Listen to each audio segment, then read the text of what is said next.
الحمد للہ رب العالمین والصلاة والسلام على سید المرسلین وعلى آلہ واصحابہ اجمعین اما بعد قال اللہ تعالی وما ارسلناک الا مبشرا ونذیرا۔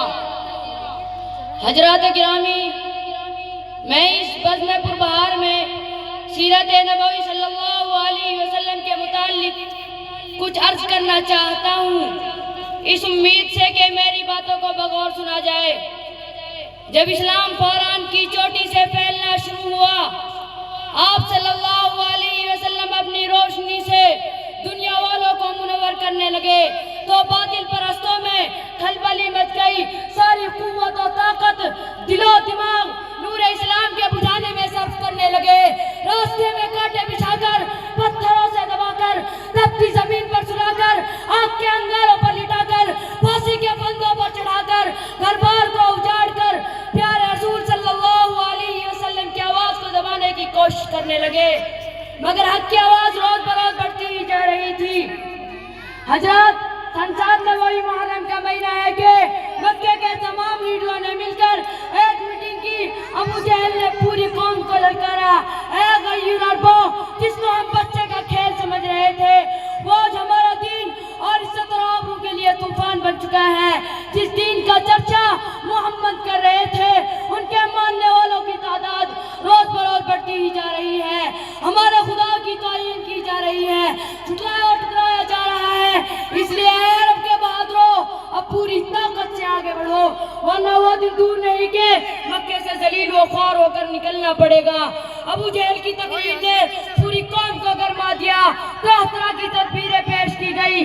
بڑی دیر کے بعد یہ ہولناک تدبیر پاس ہوئی کہ محمد ان کے ماننے والوں سے بالکل بائیکاٹ کر دیا جائے، ان سے خرید و فروخت، سلام و کلام، لین دین بالکل بند کر دیا جائے، میں بند کر دیا گیا۔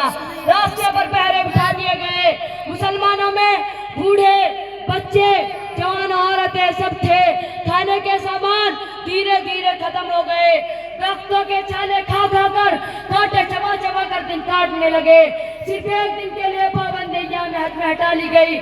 مسلمان گھاٹی سے باہر آ گئے، کپڑے پھٹ گئے، آنکھیں دھس گئی، قدم لڑکھڑا رہے تھے۔ حضرات گرامی، قربان چاہیے ان مسلمانوں پر جس کی زبان پر کوئی شکایت نہ تھی۔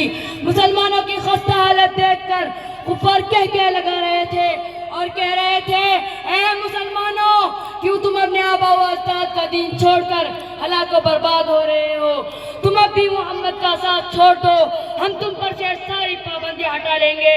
مگر مسلمانوں نے جواب دیا، اے کفار سن لو، ہم حق پا چکے ہیں، ہم دربار محمد میں اقرار محمد کر چکے ہیں، ہم پر اسرار محمد کھل چکے ہیں، ہم انوار محمدی سے فیض یاب ہو چکے ہیں، ہمیں گفتار محمدی نے محو کر دیا ہے، لہذا ہم طوفان سے ٹکرا سکتے ہیں، خون کا دریا بہا سکتے ہیں، آگ کے بستر پر سو سکتے ہیں، بھوک سے تڑپ تڑپ کر دم توڑ سکتے ہیں، مگر مصطفیٰ کی رسالت کا انکار نہیں کر سکتے۔ اس ابتلا و آزمائش کے بعد پورے 3 سال مکمل ہونے والے ہیں۔ خوراکیں ختم ہو گئی، درختوں کے چھالے اور پتوں کو بھی ختم کر ڈالا، عورتوں کی آنکھیں دھس گئی، جوان بھوک سے چکرانے لگے، پھول جیسے بچے ماں کی گودوں میں تڑپنے لگے۔ اس گھاٹی کا سب سے چھوٹا بچہ عقیل اچانک آنکھیں کھول کر اپنی امی سے کہتا ہے، ماں میں بھوک سے مر جاؤں گا، مجھے بچا لو ورنہ میں مر جاؤں گا۔ ماں کے ضبط کا بندھن ٹوٹ گیا، وہ بے تحاشا اپنا سر زمین پر پٹکنے لگتی ہے، سر پھٹ جاتا ہے۔ لوگ اسے سنبھال رہے تھے اور وہ یہ کہہ رہی تھی، مجھے چھوڑ دو، میں اپنے لخت جگر سے پہلے مرنا چاہتی ہوں۔ دنیا والوں، ذرا سوچو کیسی سنگین گھڑی تھی، کتنا بھیانک منظر تھا، مگر رسول کی باتوں سے منہ نہ موڑا۔ آج ہم بھی تو رسول کی غلامی کا دعویٰ کرتے ہیں، اس لیے سن لیجئے، اگر ہم نماز پڑھتے ہیں، روزہ رکھتے ہیں، حج ادا کرتے ہیں، زکوٰۃ دیتے ہیں، تب تو واقعی ہم اپنے دعوے میں سچے ہیں، ورنہ ہمارا دعویٰ باطل و بیکار ہے۔ پہلے مسجدیں تھی کچی تو پکے تھے نمازی، آج مسجدیں ہیں پکی تو کچے ہیں نمازی۔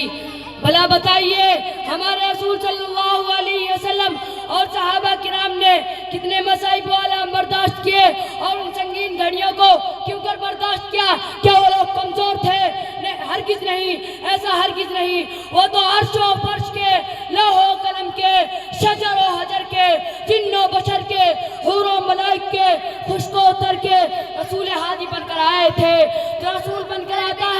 اللہ اس کو پورا قادر بنا کر بھیجتا ہے۔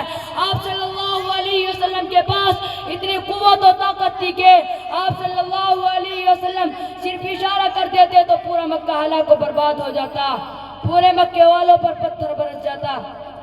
میں اپنی تقریر کو اس شعر پر ختم کرتا ہوں کہ نگاہ عشق و مستی میں وہی اول وہی آخر، نگاہ عشق و مستی میں وہی اول وہی آخر، وہی قرآن وہی فرقہ وہی یاسین وہی طٰہٰ، وآخر دعوانا الحمدللہ رب العالمین۔